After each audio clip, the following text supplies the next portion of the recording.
Guys, listen.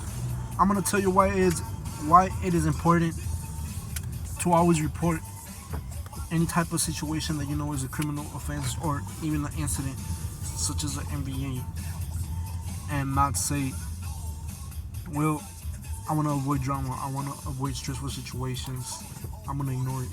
I'm gonna tell you why it's important not to ignore it and why never not to do nothing about it. Because what if we're in this vehicle, somebody comes and crashes into us, and then one of us dies, and we just go by what others go by, supposedly that say, don't ignore it. I mean, don't react, just ignore it. The priority? How the F are you gonna do that when literally something just happened? That's why there's policies. That's why there's policies and laws. I think it's really flat. You know what I'm saying? Like, don't go by that book, man. Don't go by that That's like a cop. rule. Don't go by those codes. If anything, the very same people messing with you would report you automatically in less than 10 seconds if you were to do the same thing to them. So do not believe in that BS of just letting it happen and whatnot. Yes, God will take care of whatever it is that people have done to you that is wrong. But also stand up for yourself, hold your ground. Because at the end of the day, trust me, if you don't report something that should be reported or talk to the appropriate people who you should speak to when it comes to something like this, at the end of the day, it's not gonna be that easy. And trust me, it is kind of hard. It's not impossible, but it is hard to get through something like what I've described and been through. And that is why I say that I will never be vehicleless again, because my mistake was not to report an MBA when I was not at fault, and I should have, because even though I had a vehicle that was not like with the appropriate paperwork, but in the midst of getting that done, I got crashed into, and at that moment I didn't feel no injury until I started working. Once I let that pass, and I wasn't able to work, like I wasn't able to move my arms. So before that incident happened, I had already given a 2-week notice because I was on disability and my SSI was going to be taken away, and it ended up getting taken away because I had worked. And when you get SSI, you can't work, or you could, but not more than the scheduled hours that the SSI office recommends or says. So when I was already leaving work, but I was still showing up to work, and then that's when that happened, that MBA thing, and I didn't know that you could get compensated. And I know, yeah, I'm a prideful individual. I could do things on my own, of course, never without God and stuff.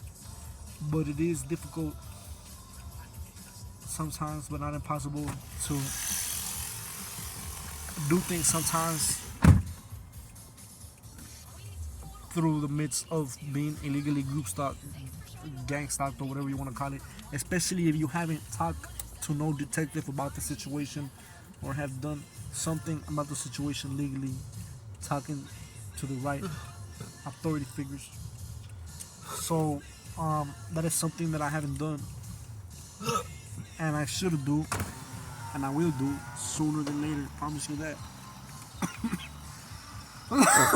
But anyways, that was around the middle of 2021, around June, and my car was damaged. I was injured. I couldn't work for a year and a half. So let's just say I've been vehicleless since the middle of 2021, 2022, 2023. It's 2024. So about 2 years with some months, I was vehicleless. Thank God I'm in a vehicle back again. and this is my brother's vehicle. But listen, um, how can I put it? Trust me, I didn't come a long way just to come a long way for nothing, bro. It ain't the same to be on. It ain't the same to be on foot than to be driving in the midst of something like this. If you ask me personally, I would prefer walking. The only thing that I don't like about when I walk to get to places is the distance that it takes, and then I got another motherfucking burden, which is people talking smack out their window 24/7. But now when you be driving, it's a different story. It changes a little, and people might still try to mess with you, and probably will still mess with you. But you gotta put their asses on check. Don't believe into that falsification and falsehood of believing that if you're an illegal targeted person of group stalking, gang stalking, whatever the if you got no rights or you can't have or own what others own or have, especially if you got the money for it or to get it. You know what I'm saying?